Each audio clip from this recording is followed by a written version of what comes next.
A continuación, Noticiero Telesucesos. Clasificación A. Apto para todo público.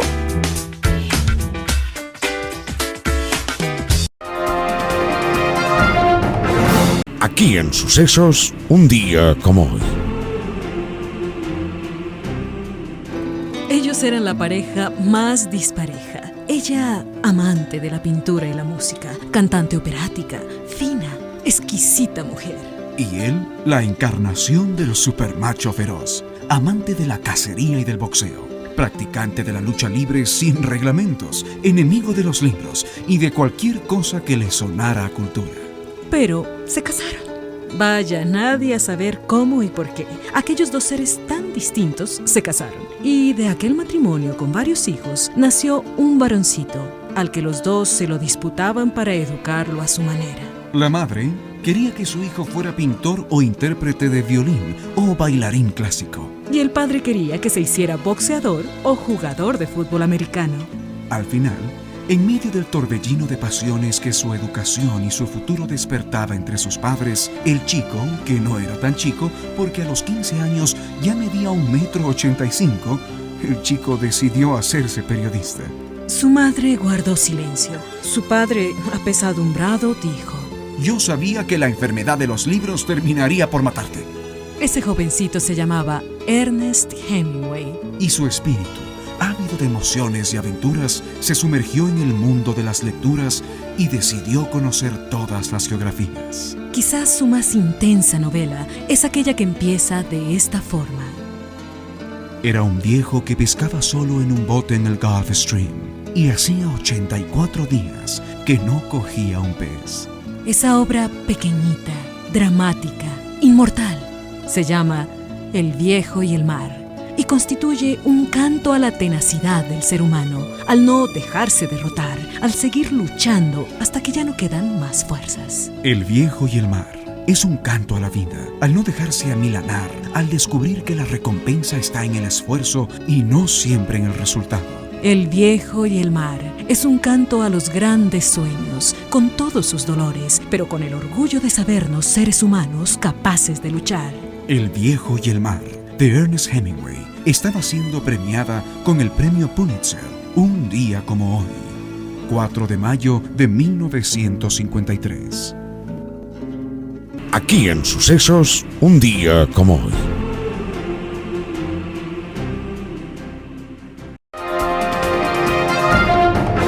¿Qué tal, amigos? Bienvenidos a la presente edición de este lunes 4 de mayo del 2026 del noticiero Telesucesos, el cual ustedes lo ven y lo escuchan desde cualquier parte del mundo a través de la señal 100% digital de www.telesucesos.net, en Facebook Telesucesos Quito y en YouTube Telesucesos HD. Vamos con los titulares de la presente emisión. Titulares. El gobierno a tu lado, una iniciativa para atender demandas ciudadanas. Exministro Antonio Goncalves rechaza que la Fiscalía lo vincule en el caso Progen. Organismos rechazan sentencia contra Fundamedios por riesgo a la libertad de expresión. Ministerio de Agricultura habilita 4 puntos de acopio para la compra pública de arroz. Transportistas de Pichincha trabajarán menos horas y piden al alcalde Pavel Muñoz revisar la tarifa del pasaje. Gobierno del presidente Noboa invierte 10.8 millones en la compra de insulina para las unidades médicas del IES. El editorial será de Santiago Basabe. No hay peor cuña que la del mismo palo. La disputa por la alcaldía de Quito. Tendremos entrevistas con Stephanie Macías, especialista en estrategias de comunicación acerca de la situación política del país. Juan Carlos Salvador, expresidente del Colegio de Economistas de Pichincha, sobre la proyección de crecimiento económico en el país. Vamos con el desarrollo de la información. Un noticiero pensado para usted porque se lo merece. Nos acercamos a la realidad desde diferentes perspectivas. Noticiero Telesucesos. Primera parte del noticiero Telesucesos con las noticias más importantes del día.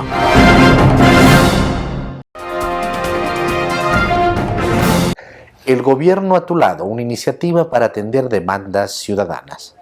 El presidente Daniel Noboa anunció que impulsa un nuevo modelo de gestión territorial denominado El Gobierno a tu lado, con el objetivo de fortalecer la relación entre el Estado y la ciudadanía mediante espacios de diálogo directo en territorio.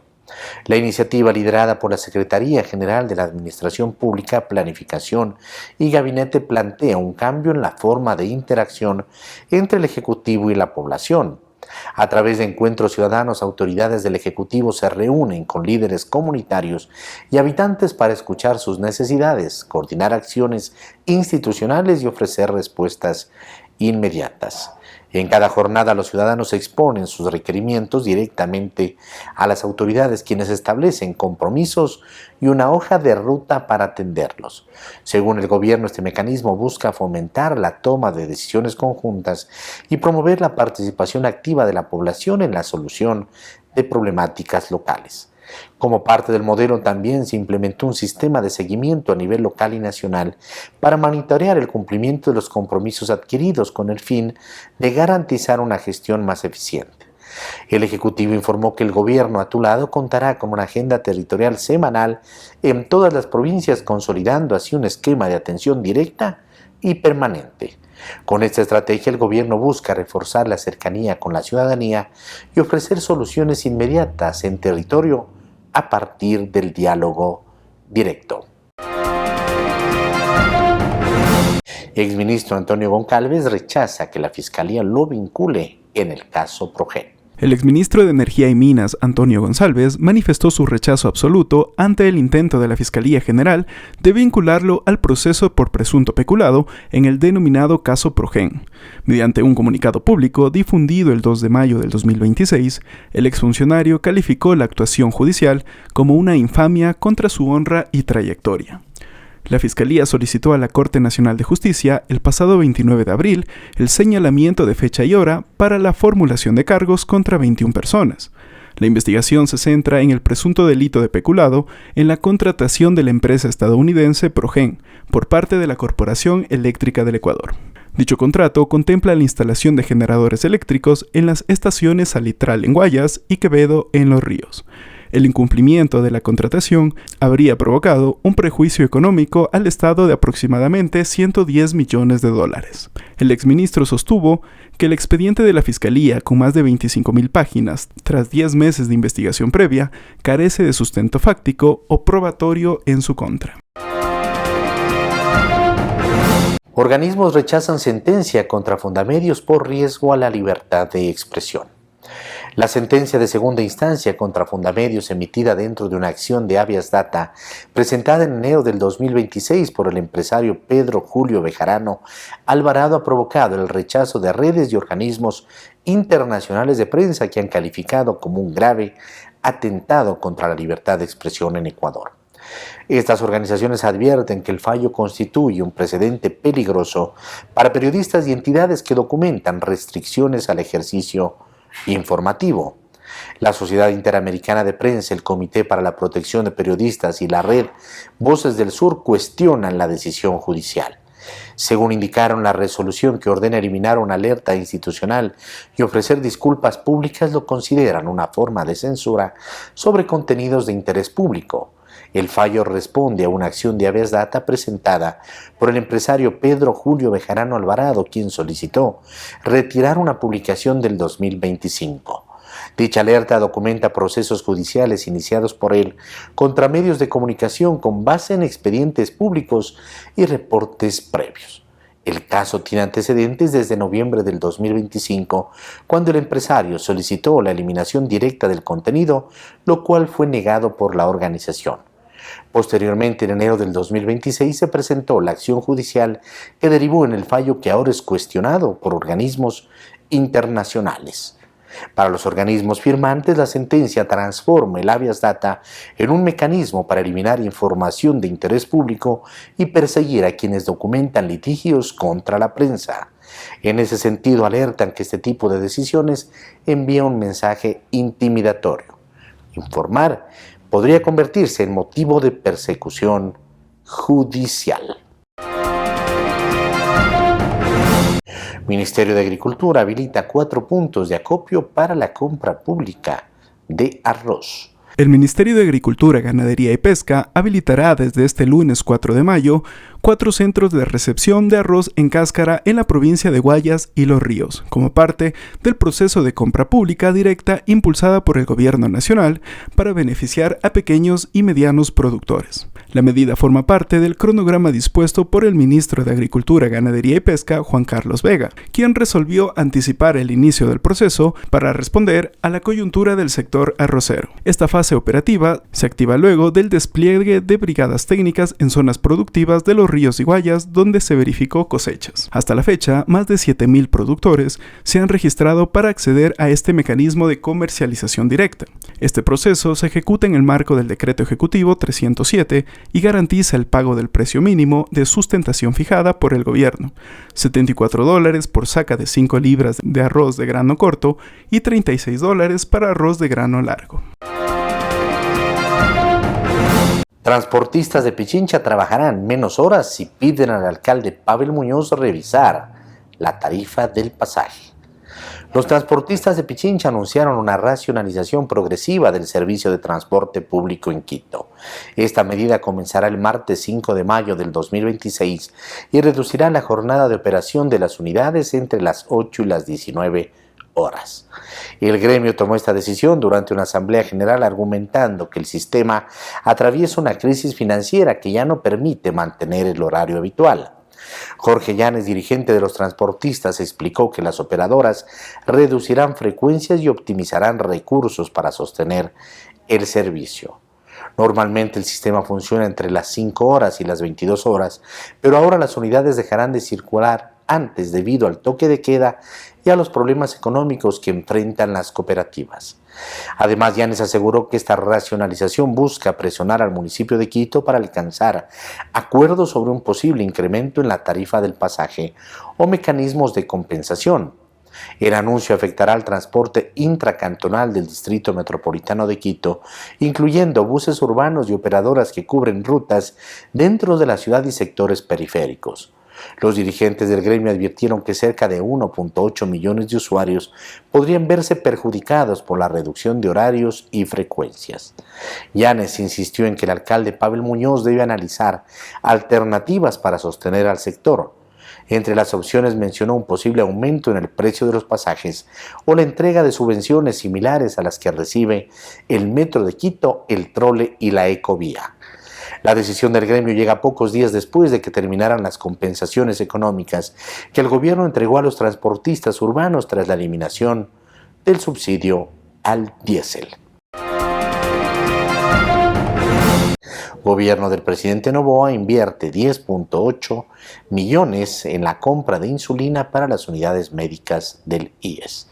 Para fortalecer la atención de los asegurados, el Instituto Ecuatoriano de Seguridad Social, IES, anunció el proceso de adquisición de insulinas mediante abastecimiento central con una inversión de $10.8 millones. Esta compra permitirá abastecer de insulina a las más de 102 unidades médicas del IES a escala nacional que lo requieren, asegurando el acceso oportuno y continuo al tratamiento de los asegurados con diabetes. El proceso contempla la adquisición de insulina humana de acción rápida e intermedia. La adquisición garantiza el abastecimiento de este medicamento en las unidades médicas del IES por un periodo de 12 meses. Estas acciones garantizan el abastecimiento de medicamentos vitales y fortalece la atención que reciben los afiliados, jubilados y beneficiarios en los establecimientos de salud. El desarrollo inmobiliario continúa consolidándose como uno de los sectores clave para la dinamización económica en el Ecuador. En ese contexto, un nuevo proyecto prevé una inversión de $12.5 millones en el centro norte de Quito, en una de las zonas de mayor crecimiento urbano y demanda residencial de la capital por su ubicación estratégica. Veamos el siguiente reportaje al respecto.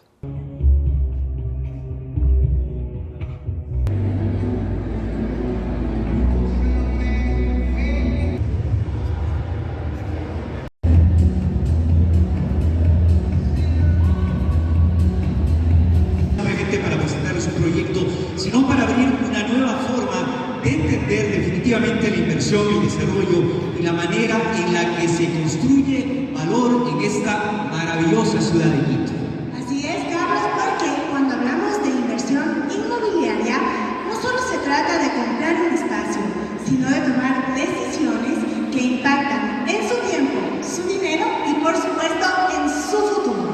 eso, lo que van a ver hoy no es casualidad, es el resultado de una visión clara, definitivamente, de entender hacia dónde se está moviendo la ciudad y decidir actuar antes que la mayoría vaya a lo importante de ellos. Porque cada unidad cuenta con un precio base referencial, el cual podrá variar según el piso y la ubicación dentro del proyecto. Lo que buscamos con esto es muy simple, que esta noche no solo escuchen una visión, sino también una oportunidad de inversión. Parte de nuestro ADN como compañía hay 3 puntos importantes sobre los cuales nosotros trabajamos. Número 1 es la calidad, número 2 es el cumplimiento y número 3 es la rentabilidad. Ahora, algo muy importante cuando nosotros hablamos de inversión inmobiliaria es el tema de la seguridad. Porque obviamente nosotros estamos claros que detrás de cada persona que confía en nuestra compañía, que confía en Proyectarsa, que confía en el proyecto Hermes, en todos los proyectos que desarrollamos, detrás de todo esto sabemos que hay un esfuerzo, que hay sacrificios, y que obviamente nosotros somos muy responsables por todo ese esfuerzo que ustedes están haciendo para confiar en nuestra compañía. Desde la óptica nuestra, una empresa constructora con una trayectoria de más de 35 años y haber alcanzado sobre los 10 millones de metros cuadrados construidos, siempre tenemos la visión en cada país de ver los proyectos y nos encontramos con todo tipo de proyectos. Nos encontramos con proyectos que simplemente cumplen, con proyectos que tienen una buena organización, pero también hay un tercer grupo de proyectos, los proyectos que son concebidos dentro de una lógica profunda. Y Hermes pertenece a este grupo, porque no solamente se trata de construir un edificio, se trata de concebirlo desde el inicio del origen con una adecuada planificación.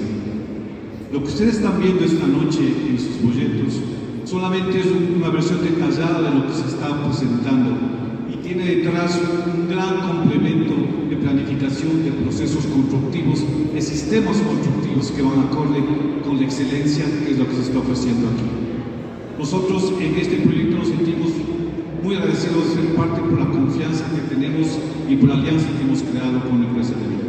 En todo caso, lo que nosotros estamos proyectando aquí es una construcción planificada que genera un valor continuo en el tiempo. Y eso no es nada menor en proyectos de este tipo. Es lo que en verdad marca la diferencia. Que ustedes puedan elegir las unidades de primera mano, las mejores unidades, pisos altos, vistas frontales, balcones, obviamente lo mejor de lo mejor en esta noche y finalmente pues que tengan una experiencia Hermes espectacular.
En Radio Sucesos estuvo Stephanie Macías, especialista en estrategias de comunicación. El tema, la situación política del país. Escuchemos lo que dice.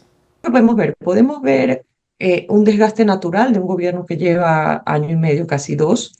Vemos el reto grande de unas seccionales que dicen mucho y más que nada representan mucho, porque solo para que nos están viendo y escuchando, solo para poner en contexto, las seccionales no solo deciden quién será el líder local de prefecturas y alcaldías.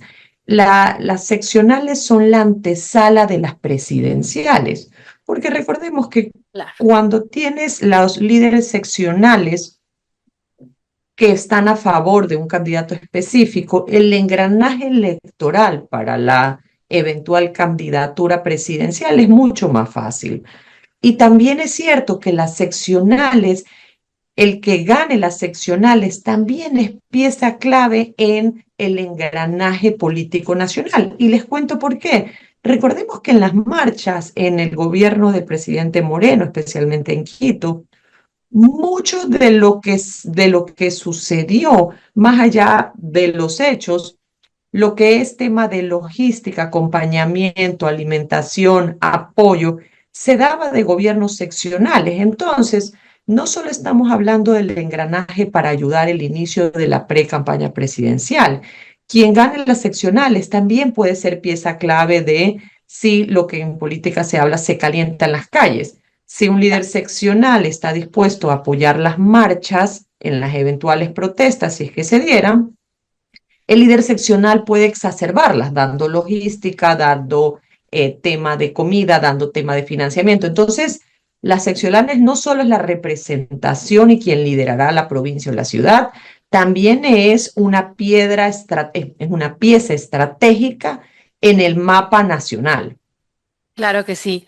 Y bueno, y frente a eso, ¿qué desafíos tienen los diferentes partidos, movimientos políticos del mismo oficialismo? Con esto, por ejemplo, que se adelantan las elecciones, la fecha de las votaciones. ¿A quién beneficia? Porque ha habido todo un debate de si al correísmo, si al oficialismo, que por qué se da esto. En fin, más allá de la decisión del Consejo Nacional Electoral, ¿qué podemos esperar de este adelanto de las seccionales, tomando en cuenta que todos los procesos se acortan, incluidos la campaña, ¿no? No solo que se acortan, sino que al ser tan corto, ojo, corto digo, pudo haber sido en noviembre como pudo haber sido en enero o marzo, no hay tanto tiempo para los nuevos. Y siempre hemos hablado en tu espacio la necesidad de abrir espacios a las nuevas voces, abrir espacios a candidatos jóvenes, pero también es cierto que con espacios tan cortos es muy difícil que un nuevo candidato pueda aspirar a ganar por el tema de reconocimiento. Entonces vemos que en las campañas cada vez más se les da espacio a los conocidos, porque en verdad un partido, ¿cómo le da espacio a un desconocido si no hay tiempo y tampoco hay presupuesto para posicionamiento, recorrido, ir, regresar y que el elector conozca a este nuevo candidato? Claro que sí. Ahora, considerando, por ejemplo, la aceptación del presidente Nova, que hemos estado fluctuaciones, sobre todo tras esta crisis energética, de seguridad, ¿qué tan viable es que su capital político sea suficiente, por ejemplo, para impulsar cuadros propios en las próximas elecciones seccionales? Bueno, a lo largo del tiempo, el oficialismo en todas partes del mundo siempre tiene de alguna manera una ventaja porque tienes acción, una ventaja porque tienes un músculo político y un músculo comunicacional en el cual sí puedes presentar lo que estás haciendo. Eso en todas partes del mundo. Hoy las fluctuaciones propias de ese desgaste generan, por supuesto, como habrá gente a favor, habrá gente en contra. Lo importante será cuáles van a ser sus figuras, cuál va a ser la estrategia, porque si se confirma la figura de Anabela Sin de Noboa, como se estaba especulando como candidata a alcaldesa de Guayaquil, es indiscutible que es un perfil súper robusto, no solo porque es la mamá del candidato, sino porque si mamá del presidente, si el presidente no fuera presidente y mañana Anabela Sin se presentara en las elecciones de Guayaquil, igual estaríamos hablando que es un perfil robusto, es una mujer que ha recorrido el país, es una mujer conocida, es una mujer que tiene legitimidad. Entonces, definitivamente es un perfil bastante robusto que tiene una oportunidad, porque volvemos a la otra pregunta, que era el tema de conocimiento. Si tienes que recorrer la provincia o tienes que recorrer la ciudad y presentar quién eres y presentar credenciales, no tienes tanto tiempo.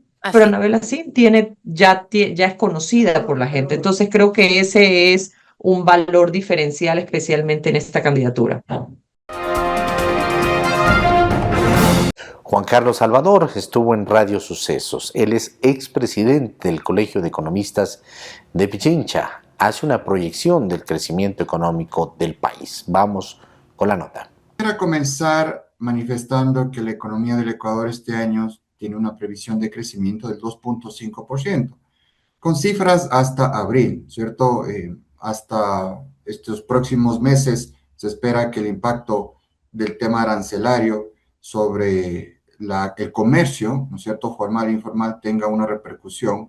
También la crisis de logística, también relacionados al petróleo, ¿no es cierto?, que ya se está acercando a los $100 el precio del barril de petróleo, y eso pues obviamente incide en la estructura de costos a nivel nacional.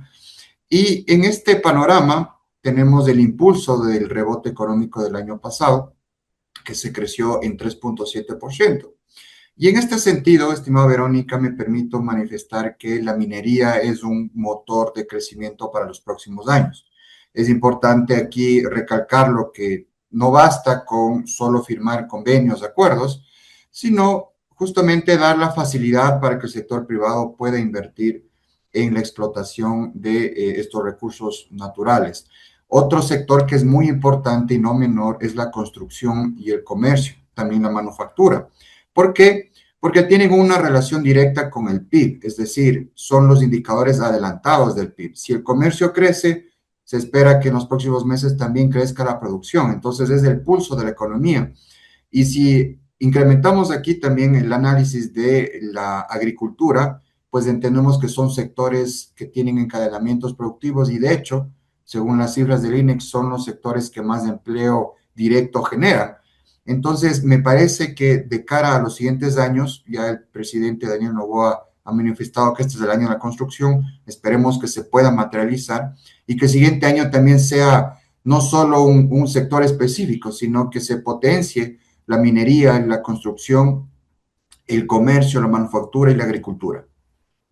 Importante. Hay temas que pasan, por ejemplo, esto que tiene un impacto que es externo, pero que nos impacta a la interna, el precio de los combustibles que ahora mismo está muy alto. ¿Cómo eso impacta a nuestra economía, Juan Carlos? Y bueno, cómo vemos también, por ejemplo, otros temas que también nos juegan en contra, esta crisis energética que está latente, si bien no se han anunciado cortes ni se conoce que puedan anunciarse, pero se ha dado a veces cortes inesperados, ¿no? ¿Cómo esto está afectando también a las proyecciones de crecimiento, a nuestra economía en general? Sí, a ver, el impacto viene por la estructura de costos en las empresas. Según datos de la Superintendencia de Compañías, de todas las empresas que cargaron información en el sistema, transporte y almacenamiento tiene una participación del gasto en consumo y transporte en 35%, es decir, casi 4 de cada 10 dólares de sus gastos proviene de combustible y todo lo relacionado a los insumos de su giro de negocio. La agricultura es prácticamente el 9%, es decir, un incremento porcentual del costo, ¿no es cierto?, del transporte, del combustible incide en su estructura de costos y obviamente las empresas tienen que tomar las mejores decisiones para evitar pérdidas y evitar despidos. Hay otras empresas como las relacionadas a manufactura, que es el 8%, minas 5%, comercio 5% y construcción 5,1%. Entonces, este shock tiene un efecto directo presionando los costos. Segundo, el incremento de la canasta básica, conocida como la inflación importada. Podemos ver que desde septiembre, más allá de la eliminación del subsidio al diésel, hay una inflación con tendencia al alza y de hecho, las cifras de la propia proforma presupuestaria que está vigente daba cuenta de que la inflación promedio para este año va a ser el triple de la del año pasado. Entonces, no basta únicamente con contener mediante bonos, transferencias a un sector específico, sino en revisar justamente que la capacidad de consumo de las familias no se vea mermada.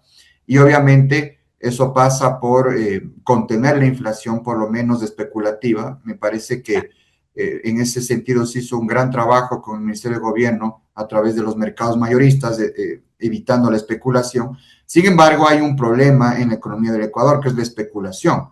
De hecho, la especulación en la cadena de intermediación. Hay una investigación que determina que el incremento desde el productor hasta el consumidor final en algunos sectores es más del 200% y en promedio la economía es del 67%. Es por eso que podemos ver a lo largo de todo el país productores que salen a las vías principales a vender sus productos para justamente evitar este poder de mercado que tienen algunos intermediarios y no perder su rentabilidad. Entonces, son algunas aristas que se tienen que considerar y que no se solucionan únicamente con bonos o transferencias.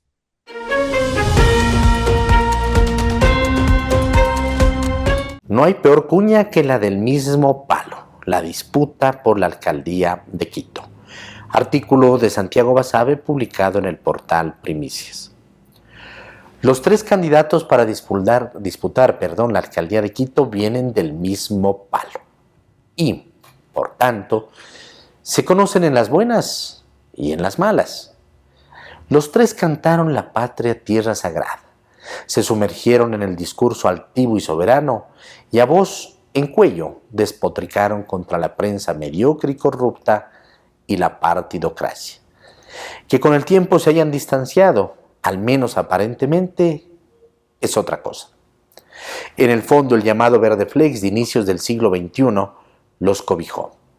Los tres han sido alcaldes de este pueblo grande llamado Quito y los tres aspiran a volver a conducir las riendas de estos pagos que en algún momento fueron patrimonio cultural de la humanidad.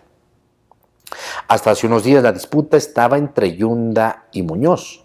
El primero con un poco más del 20% de apoyo popular, estable y consistente, sobre todo en zonas de mayor depresión socioeconómica. El segundo con un porcentaje algo mayor, a juzgar por el resultado electoral que lo llevó a la alcaldía y las maromas que hay que hacer para escudriñar la posible verdad tras tanta encuesta distorsionada y que lo único que hace es desorientar a la ciudadanía. En términos generales, entre Yunda y Muñoz estaba alrededor de la mitad del electorado de Quito. Guste o no, Yunda avanzaba y avanza en su campaña de puerta a puerta y de barrio en barrio. Le ayudan las innumerables frecuencias de radio que posee, desde luego, pero no se puede negar que más allá de la evaluación de su paso por la alcaldía, a Yunda le acompaña un carisma especial que lo toma o lo torna cercano a la gente, sobre todo a la más humilde.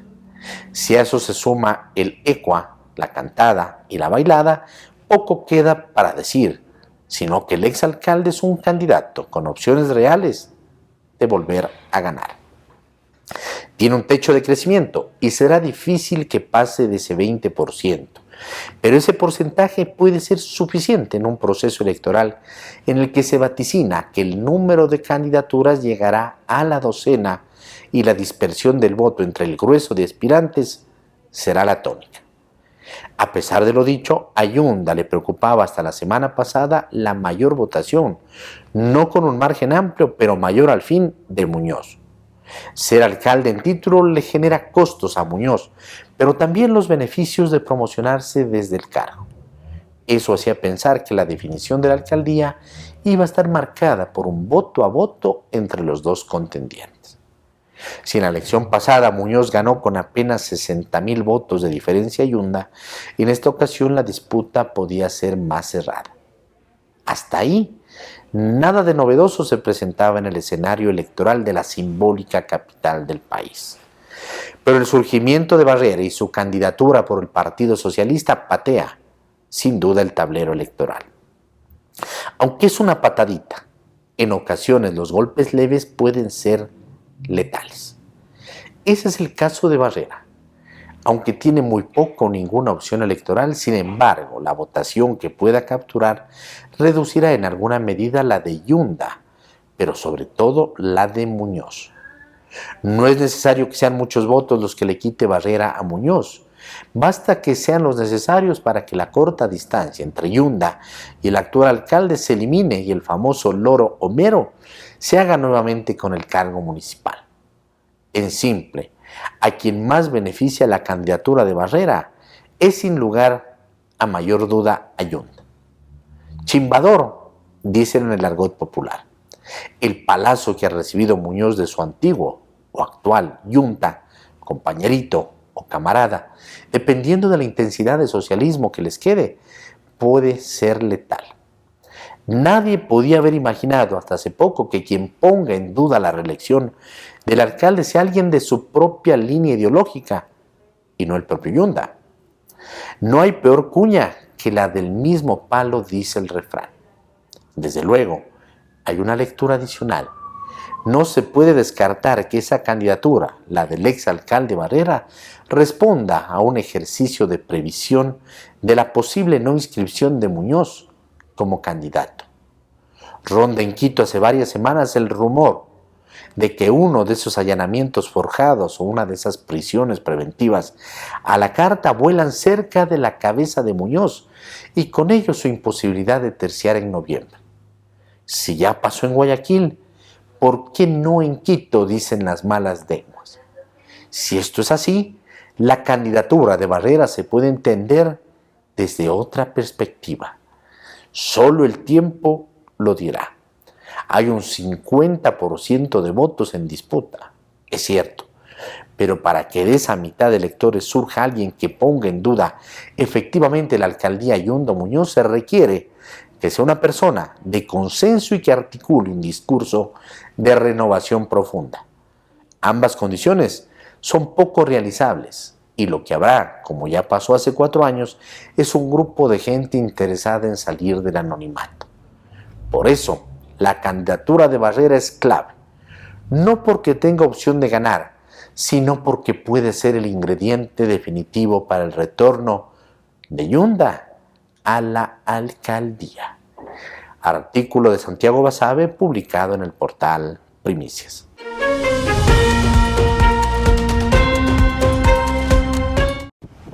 Un brote de hantavirus deja al menos 3 muertos en un crucero neerlandés que viajaba de Argentina a las Islas Canarias. Al menos otras 3 personas a bordo del crucero han enfermado. Un ciudadano británico de 69 años ha sido trasladado a la UCI de un hospital de Johannesburgo, en Sudáfrica. El hantavirus, que causa fiebre hemorrágica, se transmite a través de la orina y los excrementos secos de ratas y ratones. Cada año se identifican entre 150.000 y 200.000 infecciones por hantavirus en todo el mundo, pero no suele transmitirse de persona a persona. El crucero de bandera neerlandesa MV Ondius zarpó de Argentina hace 3 semanas rumbo a las Islas Canarias, tras pasar por la Antártida y las Islas Malvinas. A bordo hay unos 150 pasajeros y 70 tripulantes.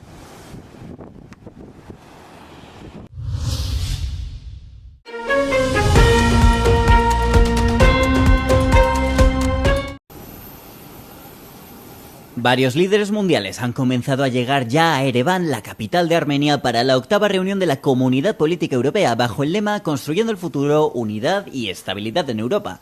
Unos 48 jefes de Estado y de Gobierno han sido invitados a participar en el evento, incluidos los 27 miembros de la Unión Europea. La Comunidad Política Europea es un foro intergubernamental creado para debates políticos y estratégicos sobre el futuro de Europa, diseñado en 2022 tras la invasión a gran escala de Ucrania por parte de Rusia. Además de la reunión, los días 4 y 5 de mayo tendrá lugar la primera cumbre bilateral entre la Unión y Armenia, centrada en el fortalecimiento de las relaciones bilaterales y en particular en materia de conectividad en los ámbitos de energía, transporte y el sector digital. El presidente del Consejo Europeo, Antonio Costa, junto con la presidenta de la Comisión, Ursula von der Leyen, representarán a la Unión, mientras que el primer ministro Nikol Pashinyan encabezará la delegación armenia.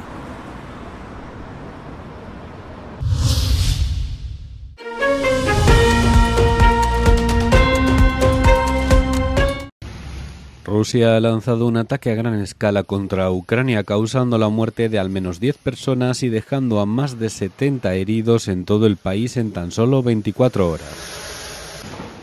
La Fuerza Aérea Ucraniana afirma que cerca de 270 drones entraron en el espacio aéreo ucraniano, la mayoría de ellos interceptados, pero 19 Shaheds de fabricación iraní y un misil balístico alcanzaron sus objetivos. Las víctimas se extienden desde el este del Donbass hasta las regiones meridionales de Zaporilla y Jersón, donde las fuerzas rusas atacaron zonas residenciales. Mientras tanto, el presidente ucraniano Zelensky anunció que 2 petroleros rusos fueron alcanzados durante la noche en el puerto de Novorossiysk, en el Mar Negro, como parte de la campaña sostenida de Kiev contra la flota fantasma de Moscú que elude las sanciones.